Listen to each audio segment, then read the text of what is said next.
All right, Shalom. I want to give all praises, honor, and glory to Yahweh, Ba'ashem Yahushua, Ba'ashem Kakadash, double honors to the apostles of the GMS, and a sincere Shalom to the hopeful elect out there and the brothers that's sincerely doing this truth and sincerity. And what I have here is avoiding high-tech dystopia.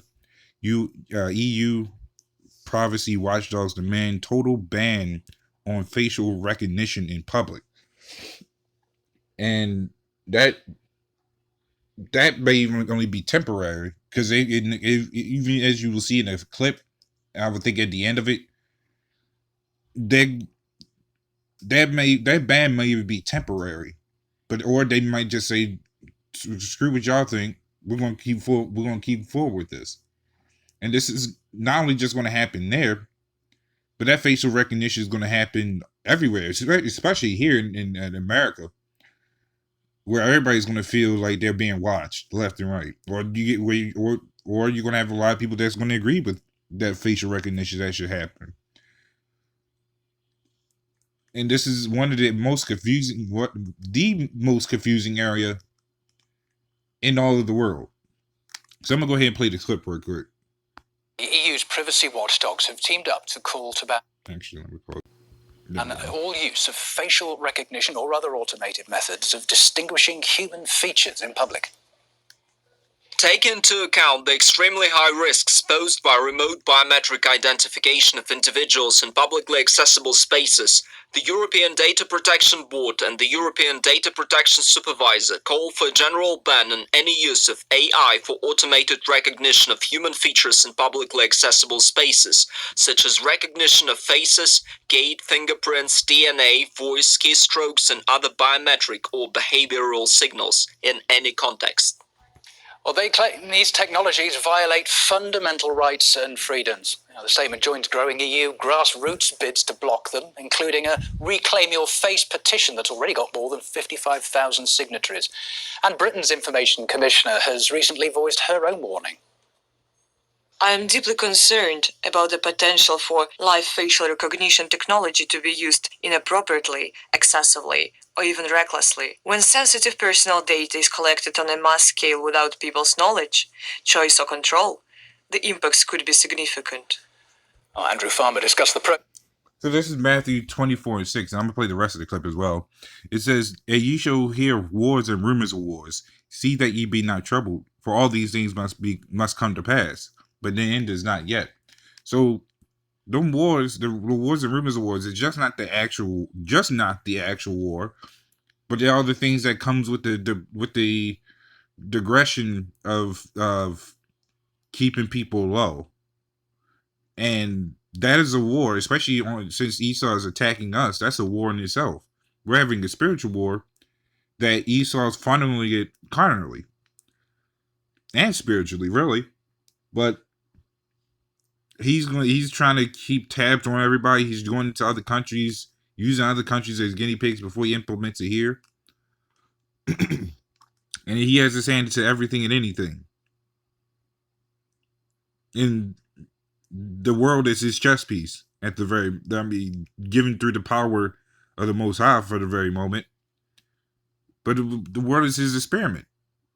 And this is what he does. So I'm going to keep playing the rest of most of the clip. Pros and cons of facial recognition technologies with an internet law expert and also a former senior military intelligence officer. Catching all because there's been a shoplifter has run out of a shop, that you could argue is disproportionate.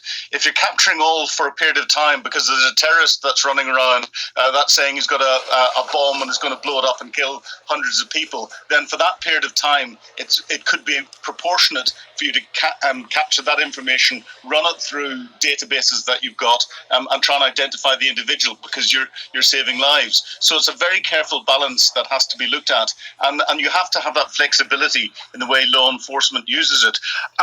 The real concern, of course, is whether rightly or wrongly, is about the use by private companies of the way the private companies will be using technology rather than government, and then the possible abuse of the data gathered sometimes in real time to trace people, to track them down, to perhaps embarrass them at one point in their lives.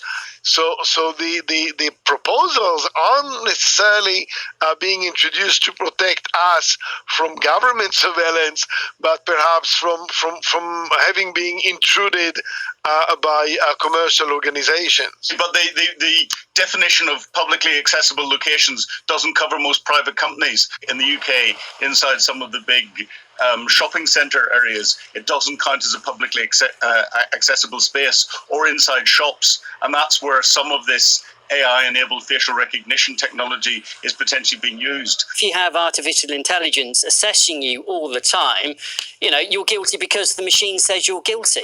I think the expression "you look guilty" is now starting to become real because it is going to go by what people look like, what their facial expressions are like, rather than even their behavior or their actions. I disagree with that completely, because the machine never makes a decision. It always points a human being to it, whether that be a security professional or a police professional. There are areas where it is adding real value.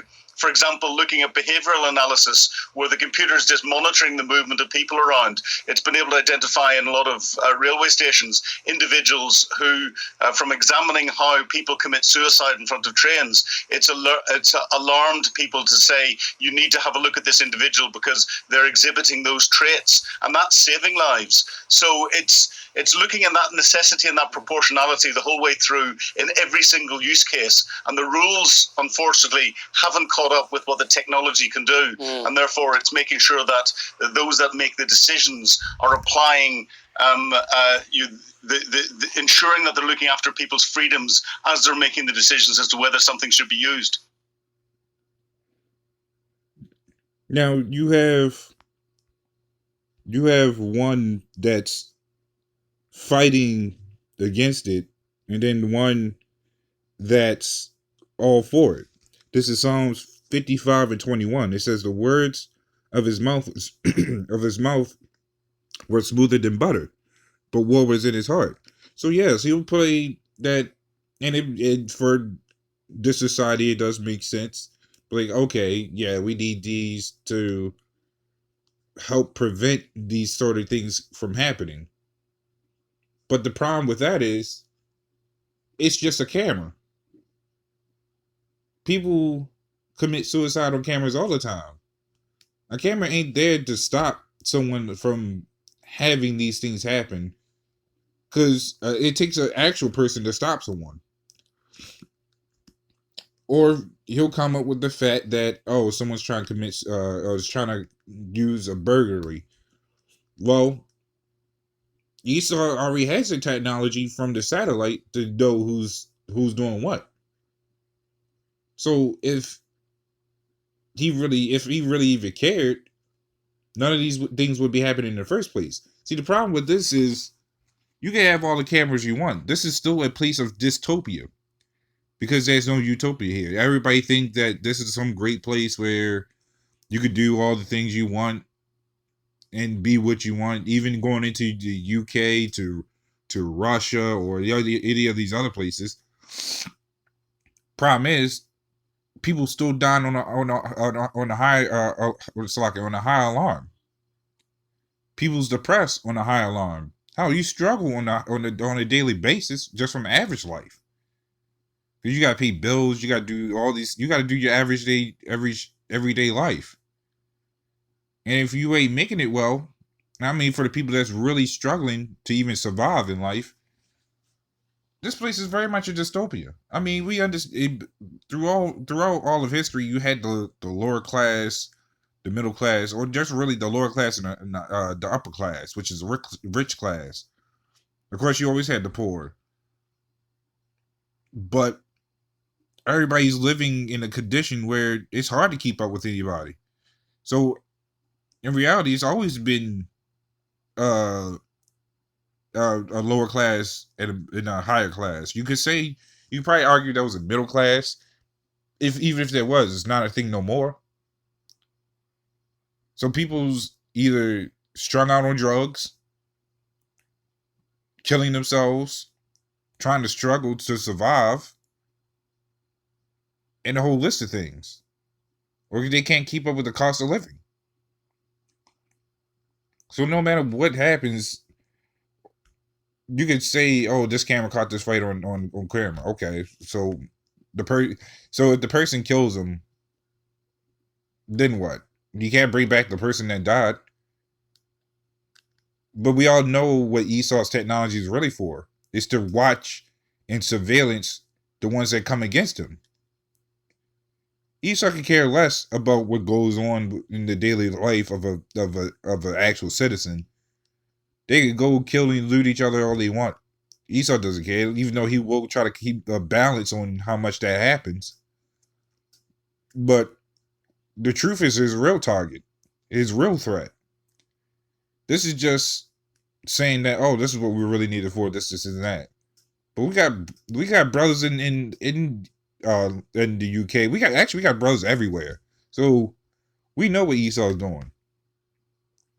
This is Habakkuk 2:5. It says, "Yea, also, because he transgressed by wine, he is a proud man, neither keepeth at home, who enlargeth his desire as hell, and is as death, and cannot be satisfied. But gathereth unto him all nations, and heapeth upon him all people." So, meanwhile he's making speeches about how good this is, they will never tell you how the bad side about this. They'll never tell you that we're coming up on a war. They'll never tell you that these medicines is killing people or making them more sick than anything, because they're all the side effects. They'll never tell you that the value of the dollar is dropping because everybody assumes everything's just rising. They'll never tell you that you don't actually own your land, your house, because you still got to pay a land tax. So meanwhile, he likes to put the narrative out there that all these things is for the better good. It's for the better good of him, because we keep coming against him. Best believe that stuff that's happening over there is going to come over here and everywhere. Because Esau's technology don't just spread to one area; it just spreads to all over the world. Look at the GPS. Everybody everybody in the world has a GPS. So these things are nothing new. What happens to another area happens everywhere else. Riots happens everywhere. That's always been the thing since history. So no matter, we've been telling people for a long time that these facial recognitions are going to be a thing. And he mentioned the one where if you feel guilty, if you look guilty, you are guilty. That's going to be a thing. Them emotion readers. That's actually going to be a thing, and I wouldn't be surprised if that's the next thing coming up. If they don't get banned, or if they do get banned, they come back. They have emotion readers right there. So these things are never far from the truth, especially when it comes to Esau. His games, he's always thinking one step ahead. So you could imagine that. I'm sorry, Salaki, this ain't even hard to imagine, for the fact that everything that we've been saying has always been true. Esau just confirms it years later. But that's pretty much all I wanted to go into. So with that, Shalom.